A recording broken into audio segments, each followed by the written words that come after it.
क्या वाकई कुरान में कुछ ऐसा लिखा है जो टेररिज्म को सपोर्ट करता है? Somehow Islam is terroristic. ये देखो, लंदन ब्रिज अटैक के बाद इस अकाउंट से क्या कमेंट किया गया। इस्लाम इक्वल टेररिज्म फील बहुत लोग कर रहा है, लेकिन बोलता कोई एक दो ही है। Donald J. Trump is calling for a total and complete shutdown of Muslims entering the United States. Islam is a religion that is in crisis all over the world. 12 लोगों को मार दिए, स्कूल टीचर की beheading कर दी गई। इस्लाम में ही कुछ problem है। Radical Islamic terrorism.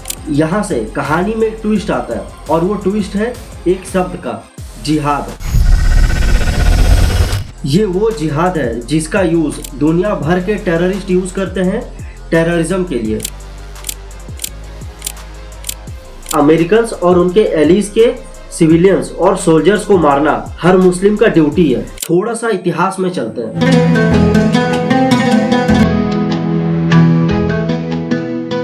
सिर्फ एक अल्लाह की इबादत करो और बट पूजा छोड़ दो। कहते हैं कि कुरान हर नॉन मुस्लिम के खिलाफ ये साबित करता है कि इस्लाम का असली मकसद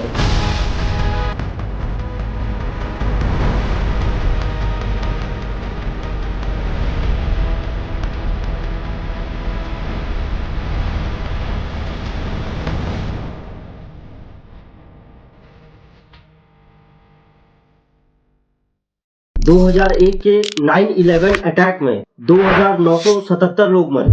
अल-कायदा।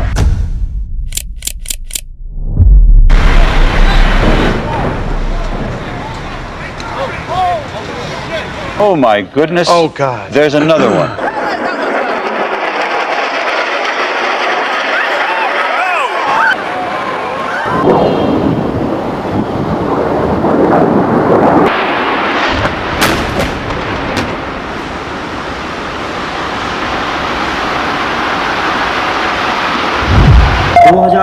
मुंबई अटैक, 166 लोग मरे। लश्कर-ए-तैयबा।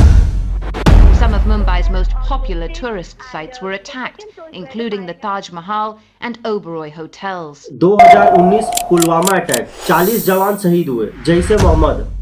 जम्मू कश्मीर में एक ही दिन में 44 जवान शहीद हुए। 45 की कुर्बानी में पूरा लाहौर जलना चाहिए, तभी देश का युवा शांत बैठेगा। पाकिस्तान मुर्दाबाद, पाकिस्तान मुर्दाबाद। 2025 पहलगाम अटैक, 26 टूरिस्ट को धर्म पूछकर गोली मारी। The resistance front.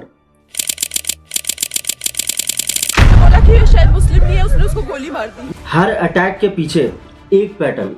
क्या ये सब इस्लाम के नाम पे हो रहा है? कुरान के सूरा अल माइदा में लिखा है, एक इंसान का कत्ल पूरी इंसानियत के कत्ल के बराबर है। तो फिर ये टेररिस्ट इसका गलत मतलब क्यों निकालते हैं? टेररिस्ट अपने काम को जिहाद का नाम क्यों देते हैं? कुरान में जिहाद का असली मतलब क्या है? क्या इस्लाम वाकई टेररिज्म को सपोर्ट करता है? 1993 बॉम्बे बॉम्बिंग्स, 257 लोग मरे। दाऊद इब्राहिम ISI सपोर्ट से। 2008 मुंबई अटैक, पाकिस्तान ने अजमल कसाब के दिमाग में ये भरा कि इंडिया तुम्हारे इस्लाम का दुश्मन है, जिहाद में मरोगे तो सीधा जन्नत जाओगे। पुलवामा, पहलगाम, पाकिस्तान और ISI का नाम हर बार क्यों? मीडिया क्यों सिर्फ इस्लामिक टेररिज्म पे फोकस करता है, जबकि नॉन इस्लामिक एक्सट्रीमिस्ट ने भी हजारों को मार चुके हैं। टेररिस्ट ग्रुप के पास वेपन, एक्सप्लोजिव आ कहां से रहे? इन्हें सीक्रेटली फंड कौन कर रहा है? कौन है जो चाहता है कि टेररिज्म कभी खत्म ना हो? ओबामा ने कहा था, we are not at war with Islam, we are at war with people who have perverted Islam. And we are not at war with Islam. We are at war with people who have perverted Islam. Trump ने तो directly कह दिया, we will destroy radical Islamic terrorism. Radical Islamic terrorism, which we will eradicate completely from the face of the earth. इन दोनों में सही कौन है? Iran, Qatar, Saudi, Pakistan, Afghanistan, Bangladesh, India, लगभग 50 ऐसे देश है जहां मुस्लिम रहते हैं। तो क्या 1.9 बिलियन मुस्लिम सारे टेररिस्ट है? अगर इस्लाम टेररिज्म का सोर्स है तो 90% टेररिज्म के विक्टिम मुस्लिम खुद क्यों है? ये वीडियो आपके सारे अजम्पशन तोड़ने वाला है। एक ऐसी सच्चाई जो ना मीडिया दिखाता है ना पॉलिटिशियन बोलते हैं। क्या इस्लाम ही टेररिज्म का रूट है? क्या सारे टेररिस्ट ऑर्गेनाइजेशन इस्लाम से है?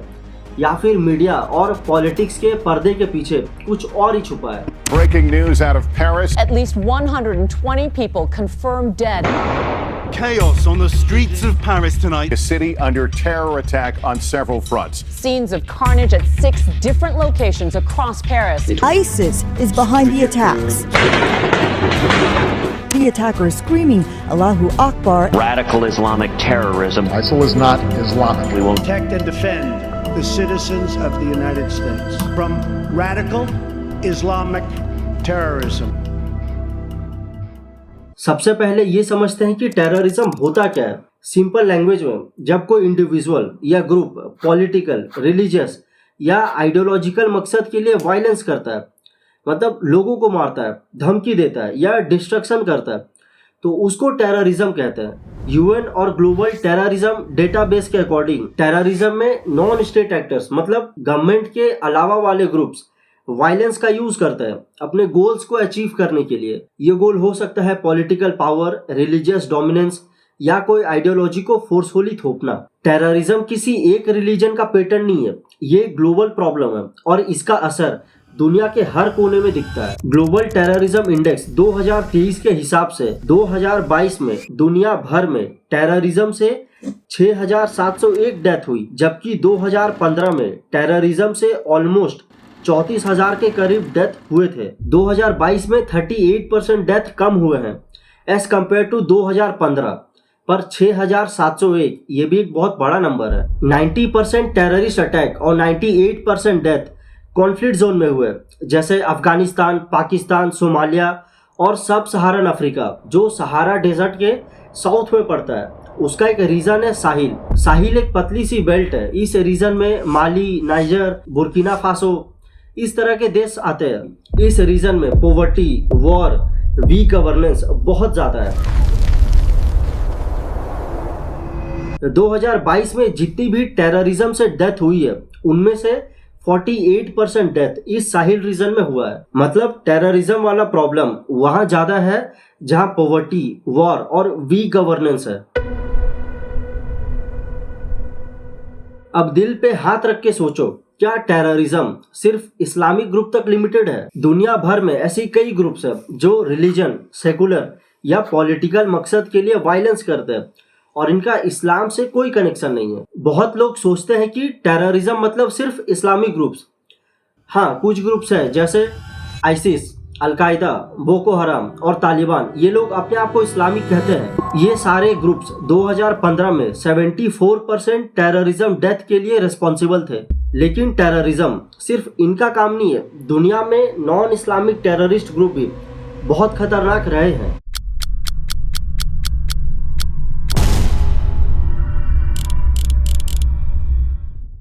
LTTE liberation tiger of Tamil इलम एक सेकुलर तमिल ग्रुप था जिसका रिलीजन से कोई लेना देना नहीं था। 1983 से 2009 तक इसने 1 लाख से ज्यादा लोगों की जान ली, जिसमें सुसाइड बॉम्बिंग्स, पॉलिटिकल असैसिनेशन ये सब भी शामिल है। इनका मकसद था एक तमिल होमलैंड बनाना, लेकिन ये टेररिस्ट ही थे। राणा सिंह प्रेमदासा श्रीलंका के 3rd प्रेसिडेंट थे। On Monday this week, the people of Sri Lanka elected Mr. Rana Singhe Premdasa of the ruling United National Party as their president for a 6-year term. 1 मई 1993 को प्रेमदासा एक made rally Sri Lankan freedom party के worker के साथ participate कर रहे थे। जैसे ही rally आगे बढ़ी, बूम, प्रेसिडेंट समेत 24 लोगों की मौत ऑन द स्पॉट हो गई, दर्जनों घायल हुए। धमाका इतना बड़ा था कि प्रेसिडेंट की पहचान उनके घड़ी और रिंग से हुई। In Sri Lanka, thousands of people lined up to view the body of slain President Ranil Singhe Premadasa. He was assassinated yesterday in a suicide bomb attack during a May Day parade.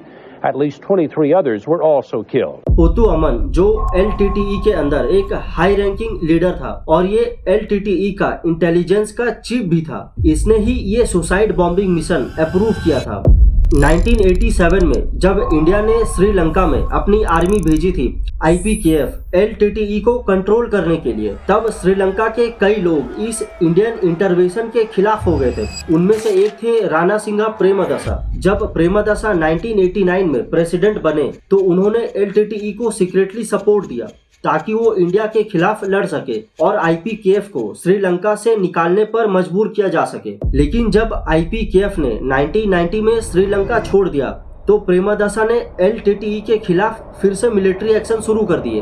LTTE ने इसे धोखा माना क्योंकि इन्होंने प्रेमदासा के साथ IPKF को निकालने के लिए साथ दिए थे, लेकिन बाद में इनके खिलाफ ही एक्शन हुआ। लेकिन LTTE ने इस अटैक की जिम्मेदारी कभी ऑफिशियली एक्सेप्ट नहीं की, लेकिन सबूत इनके तरफ ही इशारा करते रहे। राजीव गांधी भारत के 6th प्राइम मिनिस्टर थे। 21 मई 1991 को तमिलनाडु के श्री पेरुम्बुदुर इलेक्शन रैली के दौरान LTTE के एक फीमेल सुसाइड बॉम्बर ने ब्लास्ट की, जिसमें राजीव गांधी समेत 14 और लोगों की जान गई।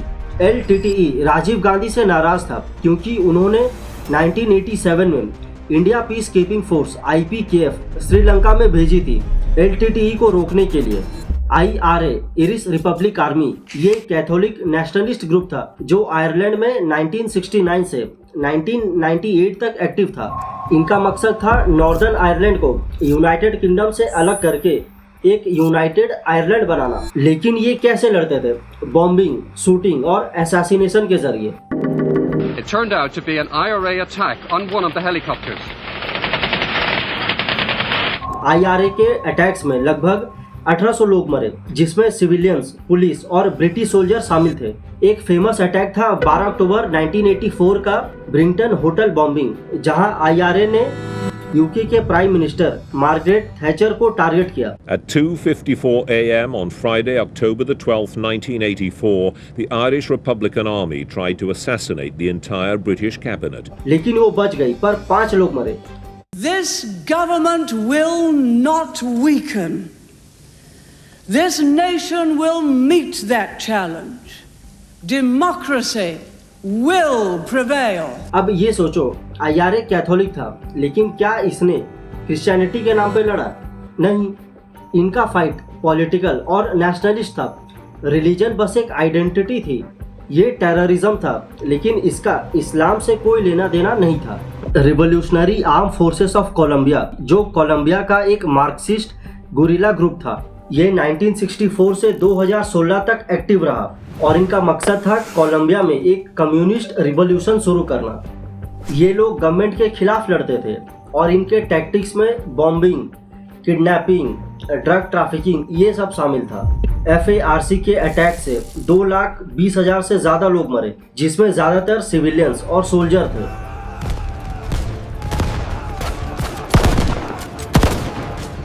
एक बड़ा अटैक था 2002 का बोजाया मैसेकर, जहां FARC ने एक चर्च पे अटैक किया और 119 सिविलियंस मरे, ज्यादातर औरतें और बच्चे। FARC का एजेंडा रिलीजियस नहीं बल्कि पूरा सेकुलर और पॉलिटिकल था। ये क्लास इनइक्वालिटी के खिलाफ लड़ने का दावा करते थे, लेकिन इनका वायलेंट मेथड ने इनको टेररिस्ट बनाया। 2016 में FARC ने गवर्नमेंट के साथ पीस डील किया, लेकिन कुछ छोटे ग्रुप्स आज भी एक्टिव है। US स्टेट डिपार्टमेंट ने FARC को 1997 में foreign terrorist organisation FTO designate किया था। इससे ये पता चलता है कि टेररिज्म पॉलिटिकल आइडियोलॉजी से भी चल सकता है। ओम शिनरिक्यो एक जापानीज बुद्धिस्ट कल्ट है, जिसे 1984 में सोको असारा ने स्टार्ट किया था। ये ग्रुप अपने आप को स्पिरिचुअल मूवमेंट बोलता था, जो बुद्धिस्ट, हिंदू और क्रिश्चियन बिलीफ का मिक्स था। इनका मानना था कि दुनिया एक बड़े एपोक्लिप्स की तरफ बढ़ रही है, तो दुनिया को बचाने के लिए स्पिरिचुअल क्लींजिंग करेंगे। स्पिरिचुअल क्लींजिंग का मतलब होता है कि अपने आत्मा को बुरे विचारों, पापों या नेगेटिव एनर्जी से साफ करना। ये प्रोसेस प्रेयर, मेडिटेशन या रिचुअल्स के थ्रू होता है। लेकिन ओम शिनरिक्यो के केस में इन्होंने इस कॉन्सेप्ट को बहुत ही एक्सट्रीम और वायलेंट तरीके से ट्विस्ट कर दिया। इनका मानना था कि दुनिया पाप में डूबी हुई है और उसे शुद्ध करने के लिए वायलेंस, केमिकल वेपन और मास मर्डर भी जस्टिफाई है, मतलब कुछ भी हो रहा था। इनका सबसे बड़ा अटैक था 1995 का टोक्यो सबवे अटैक, जहां इन्होंने सरीन गैस रिलीज किया। 13 लोग मरे और 5,500 से ज्यादा लोग इंजर्ड हुए। It seems the fumes contain sarin, a nerve gas developed in Nazi Germany, said to be 500 times more toxic than cyanide. ये टेररिज्म का एक रेयर फॉर्म था, क्योंकि केमिकल वेपन का यूज बहुत रेयर होता है। US स्टेट डिपार्टमेंट ने इनको 1995 में FTO डेजिग्नेट किया था।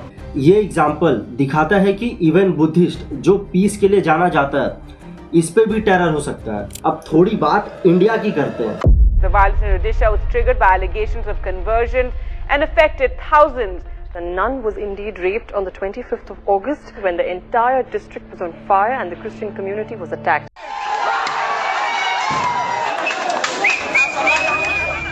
सब कुछ शुरू हुआ 23 अगस्त 2008 को, जब विश्व हिंदू परिषद के एक बड़े लीडर स्वामी लक्ष्मणानंद सरस्वती और उनके 4 साथियों की हत्या कर दी गई। ये हत्या माओइस्ट ने की थी, लेकिन इसका इल्जाम हिंदू ऑर्गेनाइजेशन द्वारा क्रिश्चियन कम्युनिटी पे लगाया गया। Odisha's most wanted Maoist leader, Sabyasachi Panda, has come on local television channels to claim that his organization is behind the murder of the VHP leader Lakshmanananda Saraswati. उनकी मौत के बाद उनका अंतिम यात्रा निकाला गया। इस यात्रा में लोग नारे लगा रहे थे, स्वामी लक्ष्मणानंद सरस्वती की। इस यात्रा के दौरान लोग काफी गुस्सा हो गए थे और क्रिश्चियन कम्युनिटी के खिलाफ ऑर्गेनाइज अटैक शुरू हो गया। ये कोई छोटा मोटा अटैक नहीं था। During the violence, more than 75 were killed, 5,000 houses were looted and burnt, 250 churches and institutions were turned to ashes. Several women, including a nun, was raped. Odisha high court और मीडिया रिपोर्ट्स के मुताबिक इस वायलेंस में VHP, Bajrang Dal और RSS के लोग शामिल थे। इन्होंने गांव-गांव में क्रिश्चियन फैमिलीज पर हमला किया, चर्च जलाए, लोगों को धमकी दी, या तो हिंदू बन जाओ या तो मरने के लिए तैयार रहो। बीजेपी MLA मनोज प्रधान को एक क्रिश्चियन परीक्षिता दिग्गल का मर्डर के लिए 7 साल की सजा हुई। BJP MLA from Udaygiri, Manoj Pradhan. Today, after 2 years, a fast-track court sentenced him to 7 years in jail in a case of murder.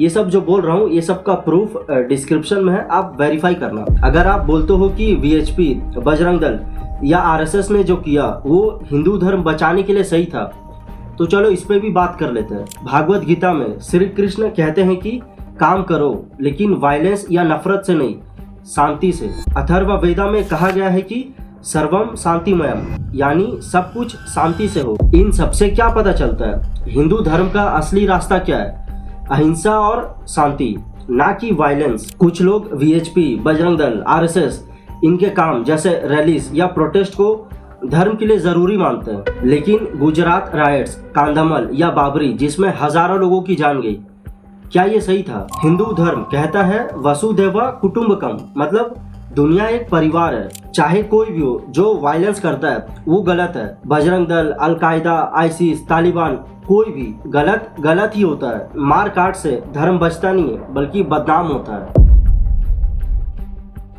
Khalistan movement का मकसद था इंडिया के पंजाब रीजन में एक अलग सिख स्टेट बनाना, जिसका नाम खालिस्तान होता। ये आइडिया 1947 के पार्टीशन के टाइम शुरू हुआ, जब पंजाब को 2 हिस्सों में बांट दिया गया, एक इंडिया और दूसरा गरीब पाकिस्तान में। लेकिन 1970s और 1980s में ये मूवमेंट वायलेंट हो गए। इसके पीछे कुछ रीजन थे, जैसे पंजाब में लैंड रिफॉर्म्स की दिक्कत, अनएम्प्लॉयमेंट और सिख आइडेंटिटी को लेकर टेंशन। इस मूवमेंट के सपोर्टर, जो ज्यादातर छोटे ग्रुप्स थे, उनका ये मानना था कि एक अलग स्टेट ही उनके राइट्स को प्रोटेक्ट कर सकता है। लेकिन ये याद रखना जरूरी है कि पंजाब के ज्यादातर सिख लोगों ने इस सेपरेटिज्म को सपोर्ट नहीं किया, और आज भी सिख कम्युनिटी इंडिया में इंटीग्रेटेड और रेस्पेक्टेड है। एक की इवेंट था ऑपरेशन ब्लू स्टार, जहां इंडियन आर्मी ने अमृतसर के गोल्डन टेम्पल में एंट्री की, ताकि जर्नैल सिंह भिंडरनवाले को और उसके आर्म सपोर्टर को निकाला जा सके।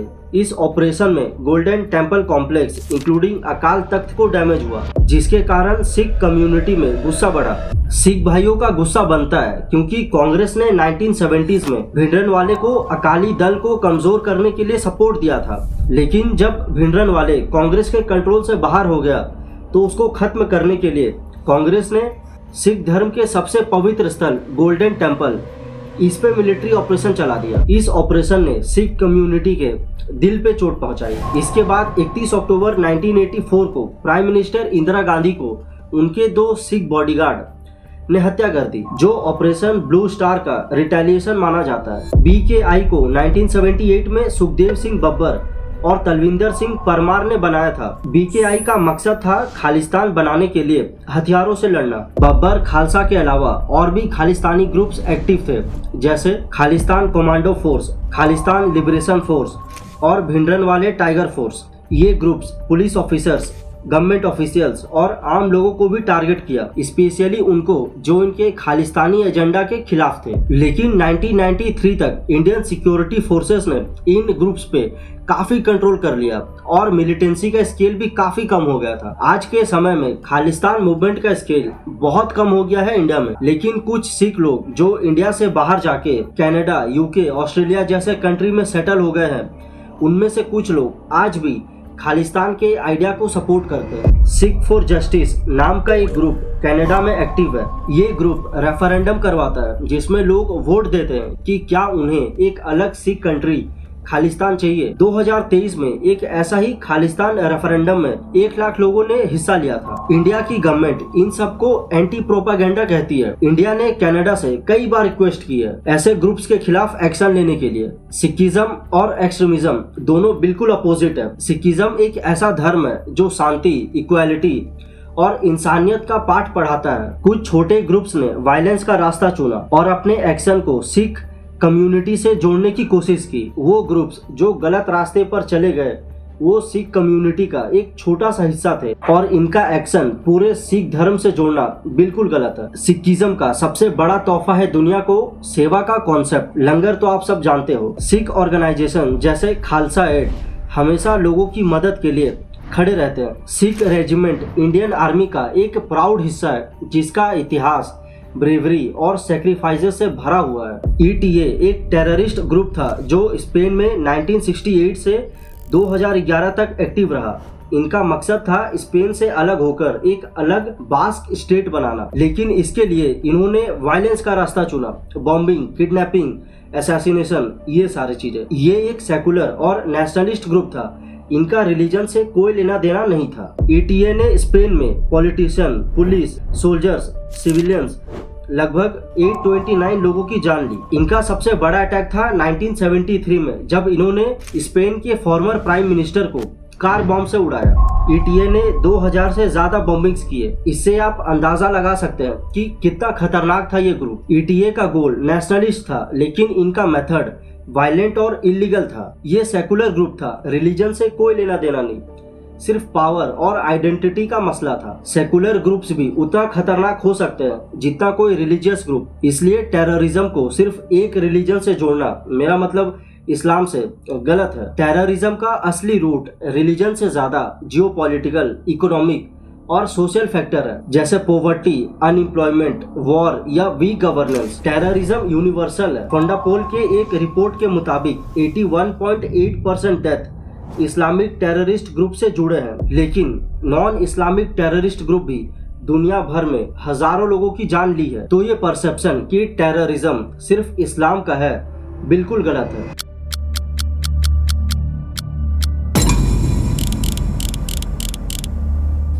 इस्लाम मतलब टेररिज्म, ये परसेप्शन एक दिन में नहीं बना। इसके पीछे कुछ रीजन है। पहला रीजन है high profile terrorist attack. 9/11, Mumbai 2008, Paris 2015, Pulwama, Pahalgam, ये सब अटैक इस्लामिक टेररिस्ट ग्रुप जैसे अलकायदा, आईसिस, लश्कर तैयबा, जैसे मोहम्मद, इन सब ने किया। जब ऐसे अटैक्स होते हैं तो न्यूज में बार बार इस्लामिक टेररिज्म का टर्म आता है, लेकिन ये सिर्फ एक साइड है। 80 से 90% टेररिज्म के विक्टिम मुस्लिम खुद है। इराक, सीरिया, अफगानिस्तान में हजारों मुस्लिम मारे गए। लेकिन ये perception Islam equal to terrorism कुछ हद तक सही भी है, क्योंकि ये टेररिस्ट ग्रुप अलकायदा, आईसिस, ये सब अपने आप को इस्लामिक कहते हैं। ये लोग कुरान के वर्सेस का यूज करते हैं अपने एजेंडा को जस्टिफाई करने के लिए। इस पे आगे बात करेंगे कुरान और टेररिज्म में क्या कनेक्शन है। दूसरा रीजन है मीडिया। जब फार राइट ग्रुप अटैक होते हैं, जैसे नॉर्वे 2011 उटोया अटैक, 77 लोग मरे, या न्यूजीलैंड 2019 का क्रिस्ट चर्च मॉस्क अटैक जहां 51 लोग मरे, मीडिया इनको उतना कवरेज नहीं देता जितना अलकायदा और आईसिस को मिलता है। टेररिज्म का कोई रिलीजन नहीं होता, लेकिन मीडिया का बायस लोगों के दिमाग में इस्लाम को ही टेररिज्म का सोर्स बनाता है। तीसरा और सबसे बड़ा रीजन है पॉलिटिशियन का स्टेटमेंट, जिसने इस्लाम इक्वल टेररिज्म का परसेप्शन को सबसे स्ट्रॉन्ग किया। 11 सितंबर 2001 जब अलकायदा ने वर्ल्ड ट्रेड सेंटर पे अटैक किया तो इसने एक ग्लोबल नैरेटिव बनाया कि टेररिज्म का नाम इस्लाम है। मीडिया ने भी जिहादिस्ट, इस्लामिक टेररिज्म, इन सब टर्म का खूब यूज किया। 2015 तक आईसिस का खौफ था, Paris attack, San Bernardino shooting, ये सारे अटैक्स ने लोगों में और डर फैलाया। इस टाइम पे वर्ल्ड लीडर्स के स्टेटमेंट आए जो या तो इस परसेप्शन को काउंटर करते या इसे और स्ट्रॉन्ग करते। दिसंबर 2015 में सैन बर्नार्डिनो अटैक के बाद ट्रंप ने यूएस में मुस्लिम बैन करने का बात की है। Donald J. Trump is calling for a total and complete shutdown of Muslims entering the United States until our country's representatives can figure out what the hell is going on. 2016 में कहा कि Islam hates us. I think Islam hates us. और radical Islamic terrorism ये term का तो कई बार use किए। Radical Islamic terrorism. Radical Islamic terrorism. Radical Islamic terrorist. Radical Islamic terrorism. Radical Islamic terrorism. 2017 में 7 मुस्लिम मेजॉरिटी कंट्री से US में ट्रैवल बैन कर देते हैं। नवंबर 2017 में एंटी मुस्लिम वीडियो भी रीट्वीट किया इन्होंने, जिसे मिलियंस ऑफ लोगों ने देखा। आपको लग रहा होगा ट्रंप ने टेररिज्म को रोकने के लिए सही किया। देखिए ऐसा नहीं है। ट्रंप का मोटिव था अपने कंजर्वेटिव वोटर्स को खुश करना। ट्रंप ने ऐसा नैरेटिव बनाया जिससे इस्लाम और टेररिज्म एक साथ जोड़ दिए गए। इन स्टेटमेंट ने लोगों में डर बैठाया। एक सिंपल सी बात बन गई कि इस्लाम में ही कुछ प्रॉब्लम है। मीडिया दिन रात कवरेज दी। ट्रंप को फ्री में इलेक्शन के टाइम पे पब्लिसिटी मिली। यही तो एक पॉलिटिशियन को चाहिए। 2015 से 2017 में अमेरिका में मुस्लिम के खिलाफ हेट क्राइम्स 67% बढ़ गए। हर मुस्लिम को शक की नजर से देखने लगे लोग। ट्रंप को वोट मिलते रहे क्योंकि वो खुद को टफ ऑन टेरर दिखाने में सक्सेसफुल रहे। अक्टूबर 2020 में इमैनुअल मैक्रोन का statement, Islam is a religion that is in crisis all over the world. ये बात उन्होंने फ्रांस में 2 बड़े अटैक के बाद कही थी। चार्ली हेब्डो अटैक 2015, जहां एक मैगजीन के ऑफिस पे टेररिस्ट ने 12 लोगों को मार दिए क्योंकि उन्होंने प्रॉफेट मोहम्मद के कार्टून्स छापे थे। दूसरा सैम्यूल पैटी वाला केस 2020 में ही, जहां एक स्कूल टीचर की बिहेडिंग कर दी गई क्योंकि उन्होंने क्लास में वो कार्टून दिखाए। इन इंसिडेंट से फ्रांस के लोग गुस्सा में थे। मैक्रोन का प्लान था इनके खिलाफ स्ट्रिक्ट एक्शन लेना, लेकिन उनका ये स्टेटमेंट ऐसा लगा कि वो सारे मुस्लिम को टारगेट कर रहे हैं। इजिप्ट के अल अजहर ने इसको इस्लाम के खिलाफ बताया। अल जजीरा ने इसे एंटी मुस्लिम स्टेटमेंट कहा। इन सब से लोगों के दिमाग में इस्लाम इक्वल टेररिज्म वाला सोच और मजबूत हुआ। 2020 में फ्रांस में मुस्लिम के खिलाफ 53% क्राइम बढ़ गए। बॉयकॉट फ्रांस ट्रेंड हुआ।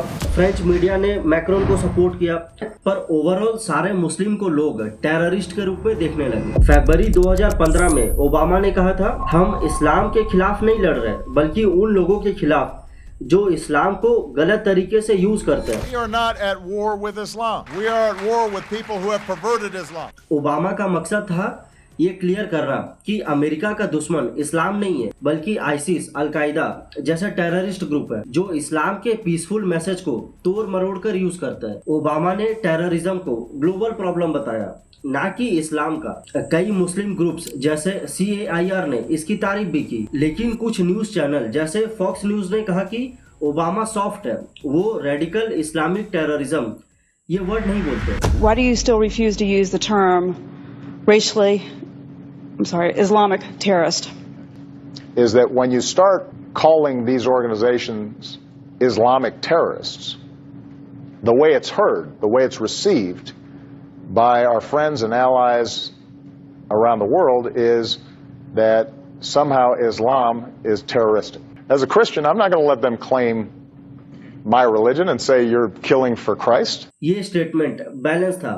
इस्लाम इक्वल टेररिज्म वाला परसेप्शन को काउंटर करता था, लेकिन मीडिया ने इसको उतना कवरेज नहीं दिया जितना ट्रंप के स्टेटमेंट को दिया। 2015 में जब आईसिस ने इजिप्ट में एक रशियन प्लेन को बम से उड़ा दिया जिसमें 224 लोग मरे, पुतिन ने कहा हम टेररिस्ट को सजा देंगे। ये काफी बैलेंस स्टेटमेंट था, इसमें इस्लाम का नाम नहीं था। फिर 2018 में लंदन ब्रिज अटैक के बाद जिसमें 8 लोग मरे, ये देखो लंदन ब्रिज अटैक के बाद इस अकाउंट से क्या कमेंट किया गया। मतलब समझ रहे हो, इस्लाम इक्वल टेररिज्म फील बहुत लोग कर रहा है, लेकिन बोलता कोई एक दो ही है। और भी बड़े लीडर्स ने टेररिज्म पर स्टेटमेंट दिए, पर मीडिया ने घुमा फिरा कर बैलेंस स्टेटमेंट को भी इस्लाम में ही प्रॉब्लम है साबित कर दिया।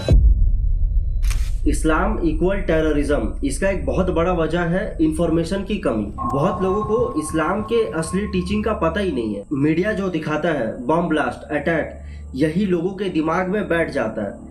पर कुरान क्या कहता है, इस्लाम का असली मैसेज क्या है, ये बात अक्सर छुप जाती है। ये गैप भी परसेप्शन बनाता है कि इस्लाम और टेररिज्म एक ही है। अब यही सारी चीजें हमें एक बहुत बड़े सवाल की तरफ ले जाता है, क्या वाकई कुरान में कुछ ऐसा लिखा है जो टेररिज्म को सपोर्ट करता है? ये एक ऐसा सवाल है जो हर किसी के मन में आता है। टेररिस्ट ग्रुप बोलते हैं कि वो कुरान के ऑर्डर्स को फॉलो कर रहे हैं। अगर ऐसा है, इतनी सारी बातें हैं, तो फिर देख ही लेते हैं कि कुरान असल में कहता क्या है। देखो इस सेक्शन को ध्यान से सुनो, नहीं तो बाद में मेरे पे बिल फटेगा। इस्लाम दुनिया का दूसरा सबसे बड़ा रिलीजन है। कुरान 1.9 बिलियन मुस्लिम के लिए एक गाइड बुक है, जैसे एक रोड मैप जो बताता है कि जिंदगी कैसे जीनी है। कुरान के चैप्टर 5 सूरह अल माइदा के आयत नंबर 32 में फरमाया गया है कि एक इंसान का कत्ल पूरी इंसानियत के कत्ल के बराबर है, और जो एक इंसान को बचाता है वो पूरी इंसानियत को बचाता है। कितना पावरफुल लाइन है। हर जिंदगी, चाहे वो क्रिश्चियन हो, मुस्लिम हो, हिंदू हो, कोई भी हो, सारी जिंदगी उतनी ही कीमती है। अब आप ही बताओ, जब कुरान इतनी बड़ी बात कहता है तो कोई टेररिस्ट जो बम फेंकता है वो कुरान के रास्ते पे कैसे हो सकता है? कुरान के चैप्टर 2 सूरह अल बकरा के आयत नंबर 256 में फरमाया गया है कि दीन में कोई जबरदस्ती नहीं। कुरान कहता है कि मजहब अपने दिल की मर्जी का काम है। किसी को बोलना इस्लाम अपनाओ नहीं तो मार देंगे, ये कुरान के सख्त खिलाफ है। इसी तरह कुरान के चैप्टर 109 सूरह अल काफिरा के आयत नंबर 6 में फरमाया गया है कि तुम्हारा दीन तुम्हारे लिए, मेरा दीन मेरे लिए। ये वर्स कहता है कि हर किसी को अपना मजहब फॉलो करने का हक है। मतलब मैं अपना इस्लाम फॉलो करूंगा, तुम अपना हिंदू, क्रिश्चियन, सिख या कोई और मजहब फॉलो करो, कोई झगड़ा नहीं, कोई लड़ाई नहीं। इसी तरह चैप्टर 16 के सूरह अन-नल के आयत नंबर 125 कहता है कि अपने रब के रास्ते की दावत दो हिकमत और अच्छे तरीके से। इसका मतलब है कि अगर इस्लाम स्प्रेड करना है तो प्यार से, समझदारी से करो, गन या बम के जोर पे नहीं। मैं हर एक वर्ष तो नहीं सुना सकता पढ़कर, लेकिन इतने से क्या पता चलता है? कुरान का असली मैसेज पीस, इंसाफ और इंसानियत है। लेकिन फिर ये टेररिस्ट ग्रुप कुरान का नाम कैसे ले सकते हैं? यहाँ से कहानी में एक ट्विस्ट आता है, और वो ट्विस्ट है एक शब्द का, जिहाद। जिहाद एक ऐसा शब्द है जिसने पूरी दुनिया में हंगामा मचा दिया है। ये वर्ड सुनते ही लोग सोचते हैं वायलेंस, वॉर, बम, मारकाट, कन्वर्जन। लेकिन रुको, ये सब गलत है। जिहाद का असली मतलब है स्ट्रगल या मेहनत। मतलब कोई भी मुश्किल काम जो हम दिल से करते हैं वो जिहाद है। प्रॉफेट मोहम्मद ने कहा था कि सबसे बड़ा जिहाद है अपने अंदर का गुस्सा, बुराई या गलत ख्यालों के खिलाफ लड़ना। इस्लामिक स्कॉलर के हिसाब से जिहाद 4 प्रकार के हैं। सबसे पहला जिहाद है जिहाद बिल नफ्स। इसका मतलब होता है खुद से लड़ाई, अपने बुराइयों से, अपने गुस्से से, अपने जेलसी से, इन सब से लड़ना। दूसरा जिहाद है जिहाद बिल इल्म, मतलब नॉलेज का जिहाद। तीसरा जिहाद है जिहाद बिल माल। इसका मतलब है अपने पैसों का अच्छे कामों के लिए यूज करना। चौथा और सबसे मिसअंडरस्टूड जिहाद है जिहाद बिल सैफ, यानी डिफेंस का जिहाद। ये वो जिहाद है जिसका यूज दुनिया भर के टेररिस्ट यूज करते हैं टेररिज्म के लिए। देखिए, आपको ये सारी चीजें इरेलेवेंट लग रही होगी, पर थोड़ा सा इतिहास में चलते हैं। यही तो इस वीडियो का सबसे मेन पार्ट है। फिर इसके बाद सारी चीजें कनेक्ट होते हुए लगेगी। तो बात है 7th सेंचुरी का। मक्का एक ऐसा शहर था जहां पूरा अरबिया और उसके बाहर के लोग भी ट्रेड के लिए आते थे। वहाँ बाजार थे जहाँ खाना, कपड़े और बाकी जरूरत की चीजें बिकती थी। मक्का के रास्ते से कारवान्स गुजरते थे जो यमन, सीरिया और दूसरे मुल्कों तक माल ले जाना और लाना करते थे। इससे मक्का के लोगों को, खासकर कुरैश ट्राइब को काफी पैसा मिलता था। सोच लो जैसे आज के टाइम पे मुंबई या दुबई बिजनेस हब है, वैसे ही मक्का था उस टाइम पे। मक्का में एक बहुत पुराना और पवित्र मंदिर था, काबा।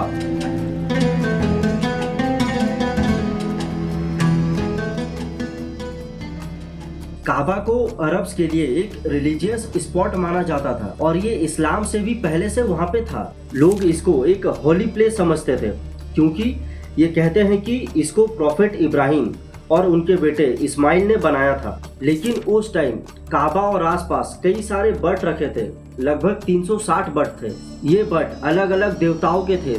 उस टाइम के अरब्स, जिन्हें हम मुशरिक कहते हैं, मुशरिक मतलब जो कई देवताओं को मानते थे, वो इन बटों के आगे दुआ मांगते, कुर्बानी देते और उनकी पूजा करते थे। ये पूजा उनके बिलीफ का हिस्सा थी और हर ट्राइब का अपना बट होता था। काबा में इतने सारे बट रखना एक तरह से सारे ट्राइब को एक जगह लाता था, जिससे काबा एक सेंट्रल रिलीजियस स्पॉट बन गया। मक्का एक ऐसा शहर था जहाँ ट्रेड और रिलीजन एक साथ चलते थे और ये दोनों चीजें कुरैश ट्राइब के कंट्रोल में थी। हर साल हजारों पिलग्रिम्स आते जो कुरैश ट्राइब के बाजारों से खाना, कपड़ा और बाकी जरूरत की चीजें खरीदते, जिससे इनका बिजनेस चलता था।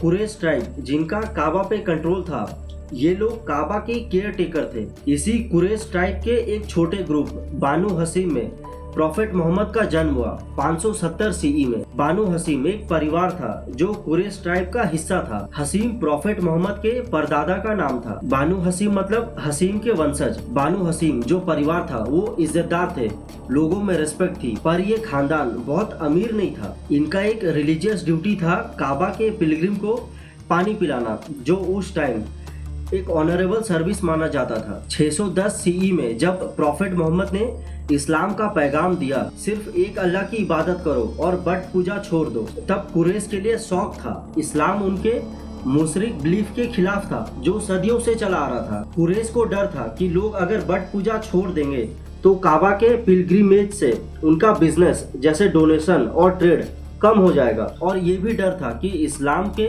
सारे इंसान बराबर वाले मैसेज से उनका ट्राइबल पावर खतरे में है। कुरैश के दूसरे क्लैंस बानु उमाया को ये भी टेंशन था कि बानु हसीम का इन्फ्लुएंस बढ़ जाएगा, इसलिए 613 से 622 सीई में कुरैश के लीडर्स और उनके सपोर्टर्स ने मुस्लिम के खिलाफ जुल्म करना शुरू किया। इनको बॉयकॉट किया गया, टॉर्चर किया गया और कई जगह पे इन्हें घर से भी निकाल दिया गया। छोटे छोटे ग्रुप्स में मुस्लिम अपने जान और ईमान बचाने के लिए स्ट्रगल कर रहे थे। तब इस्लाम नया था और मुस्लिम एक छोटी कम्युनिटी थी। इस टाइम जिहाद बिल सैफ का कोई कॉन्सेप्ट नहीं था, क्योंकि ना तो उस टाइम मुस्लिम के पास पावर थे ना ही वेपन्स। शुरुआत में मुस्लिम के लिए सर्वाइवल ही बड़ी बात थी। 612 सीई में जब कुरैश का जुल्म हद से ज्यादा बढ़ गया तो प्रॉफेट मोहम्मद और उनके फॉलोअर्स को मक्का छोड़ के मदीना जाना पड़ा। मदीना में मुस्लिम को एक छोटी कम्युनिटी बनाने का मौका मिला जहां वो अपने मजहब को फ्रीली प्रैक्टिस कर सकते थे। यहाँ उन्होंने एक सिस्टम बनाया जिसमें मुस्लिम, ज्यूस और दूसरे ट्राइब साथ में पीसफुली रह सकते थे। इसको कहते हैं constitution of Medina. Quraysh tribe को बिल्कुल पसंद नहीं था कि इस्लाम स्प्रेड हो रहा है। उनको डर था कि अगर इस्लाम स्ट्रॉन्ग हो गए तो उनका इन्फ्लुएंस और बिजनेस खत्म हो जाएगा। तो इन्होंने मदीना के मुस्लिम के खिलाफ अटैक प्लान किए और यहाँ से शुरू होता है जिहाद बिल सैफ का कॉन्सेप्ट। जब कुरैश ने मुस्लिम पर अटैक करना शुरू किया तब कुरान में पहली बार डिफेंसिव वॉर की इजाजत दी गई। इसी तरह 626 सीई तक मुस्लिम और कुरैश के बीच कई छोटी मोटी लड़ाइयाँ हो चुकी थी। 628 सीई में प्रॉफेट मोहम्मद ने अपने फॉलोअर्स के साथ मक्का जाना चाहा ताकि वो हज कर सके, लेकिन कुरैश ने उनको रोका क्योंकि उनको लगा कि मुस्लिम को मक्का आना उनके इन्फ्लुएंस के लिए खतरनाक है।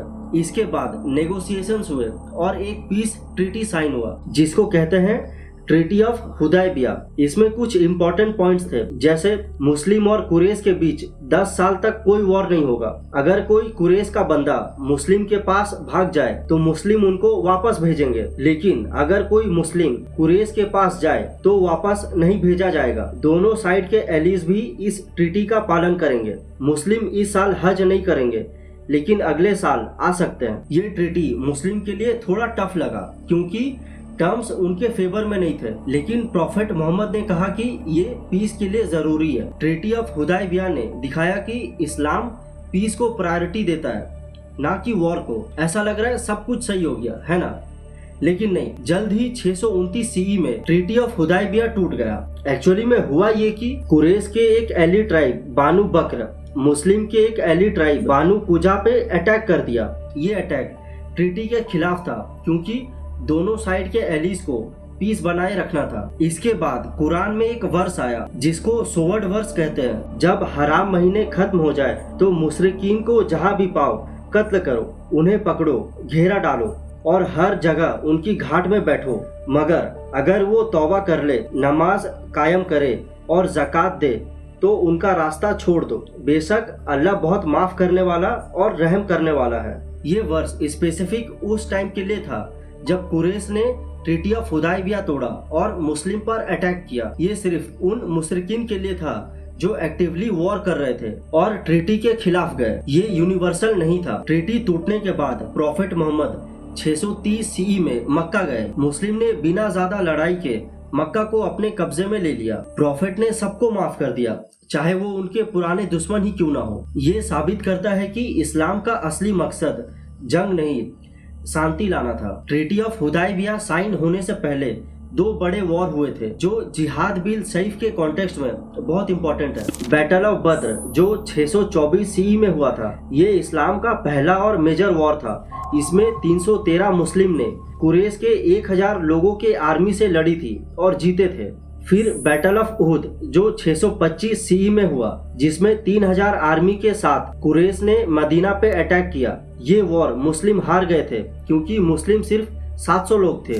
प्रॉफेट मोहम्मद भी जख्मी हुए थे इस वॉर में। ये दोनों वॉर का फुल इंफॉर्मेशन का लिंक आपको डिस्क्रिप्शन में मिल जाएगा, आप पढ़ सकते हैं। अब सवाल ये है, आज के टाइम पे जिहाद बिल सैफ का क्या मतलब है? ये डिफेंसिव वॉर का कॉन्सेप्ट सिर्फ एक्सट्रीम सिचुएशन में अप्लाई होता है, जैसे जब कोई कंट्री इन्वेड करे। लेकिन यहाँ भी कुछ स्ट्रिक्ट रूल्स है। सिर्फ गवर्नमेंट ही वॉर डिक्लेयर कर सकती है, कोई रैंडम इंडिविजुअल या ग्रुप वॉर शुरू नहीं कर सकता। सिविलियंस, औरतें, बच्चे, बुजुर्ग, यहाँ तक कि पेड़ पौधे को भी नुकसान नहीं पहुँचना चाहिए। और हाँ, अगर पीस का ऑप्शन है तो वॉर नहीं करना। लेकिन आज टेररिस्ट ग्रुप इस हिस्ट्री को ट्विस्ट करके कहते हैं कि कुरान हर नॉन मुस्लिम के खिलाफ वॉर का हुक्म देता है।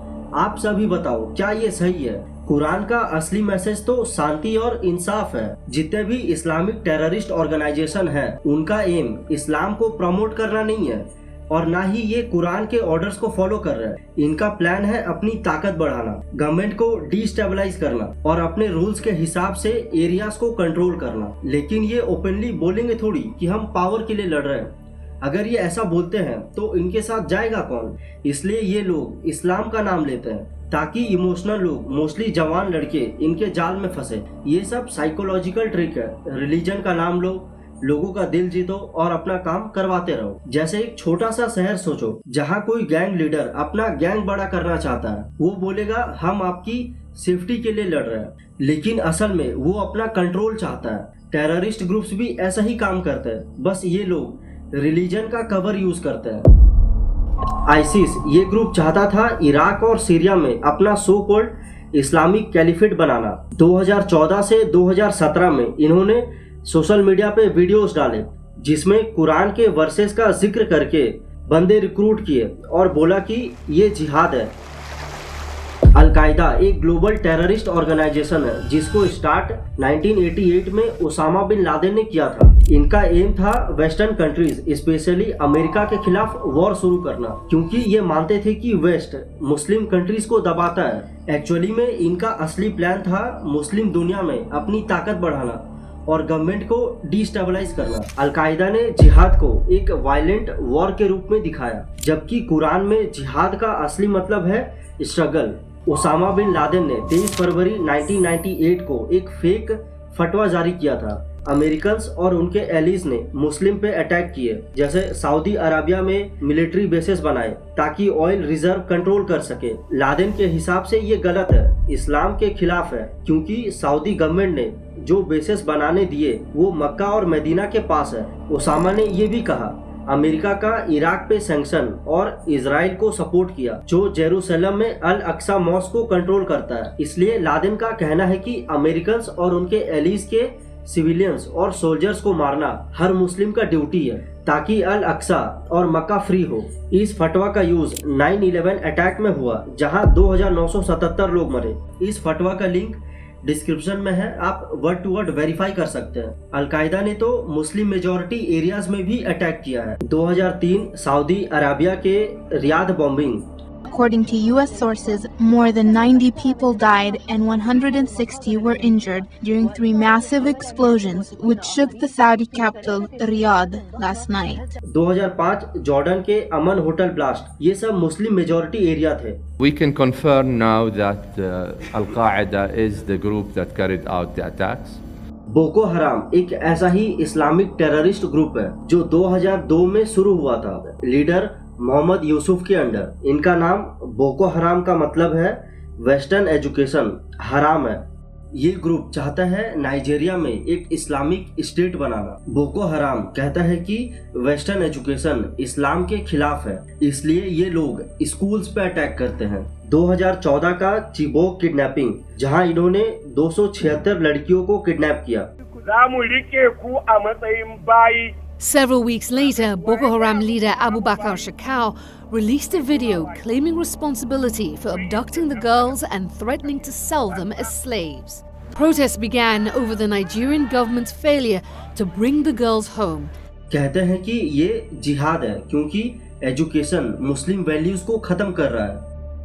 आपके मन में सवाल आ रहा होगा कि 1.9 बिलियन मुस्लिम सारे थोड़ी टेररिस्ट हैं, क्या ये लोग इनके खिलाफ आवाज उठाते हैं? जी बिल्कुल, दुनिया भर के स्कॉलर्स और बड़े इस्लामिक ऑर्गेनाइजेशन ने टेररिज्म के खिलाफ जोर शोर से आवाज उठाई है। 2005 में जॉर्डन के किंग अब्दुल्ला II ने एक बहुत बड़ा स्टेप लिया। इन्होंने दुनिया भर से 200 टॉप मुस्लिम स्कॉलर्स को बुलाया और सब ने मिलकर एक डिक्लेरेशन दिया जिसको अमन मैसेज कहते हैं। ये मैसेज दुनिया भर के मुस्लिम को समझाने के लिए था कि इस्लाम का टेररिज्म से कोई कनेक्शन नहीं है। 2014 में जब आईसिस ने इराक और सीरिया में जुल्म करना शुरू किया तो 600 से ज्यादा मुस्लिम स्कॉलर ने एक खुला खत लिखा जिसे ओपन लेटर टू आईसिस कहा गया। इसमें इन्होंने पॉइंट बाय पॉइंट बताया कि आईसिस का हर एक्शन कुरान और हदीस के खिलाफ है। ये लेटर दुनिया भर में वायरल हुआ और स्कॉलर्स ने साफ किया कि आईसिस इस्लाम को बदनाम कर रहा है। अल अजहर फतवा 2015 सबसे बड़ा फतवा अगेंस्ट टेररिज्म। इजिप्ट का अल अजहर यूनिवर्सिटी जो इस्लाम का सबसे बड़ा और पुराना सेंटर है, 2015 में एक फतवा दिया, कहा कि आईसिस और अलकायदा जैसे ग्रुप्स इस्लाम का नाम गलत तरीके से यूज कर रहे हैं। ये फतवा बहुत बड़ा था क्योंकि अल अजहर की बात पूरी दुनिया के मुस्लिम सुनते हैं। मुस्लिम स्कॉलर्स और कम्युनिटीज ने बार बार ये कहा है कि ये जो टेररिस्ट ऑर्गेनाइजेशन है जो इस्लाम का नाम लेकर वायलेंस कर रहे हैं, इनके कारण पूरा मुस्लिम कम्युनिटी बदनाम हो रहा है। देखिए, पाकिस्तान टेररिज्म को सपोर्ट नहीं करता, हम मान ही नहीं सकते। टेररिज्म पाकिस्तान को सपोर्ट करता है। 2018 में याद है FATF ने पाकिस्तान को ग्रे लिस्ट में डाला था टेरर फंडिंग के लिए। यार, पाकिस्तान एग्जिस्ट ही क्यों कर रहा है? इसने कितने सारे टेररिस्ट अटैक किए हैं इंडिया पे। ऑपरेशन सिंदूर में तो दुनिया ने देख ही लिया। पाकिस्तान और टेररिस्ट में भाईचारा ऑन टॉप तो है। I wonder what message this picture actually sends to all of you.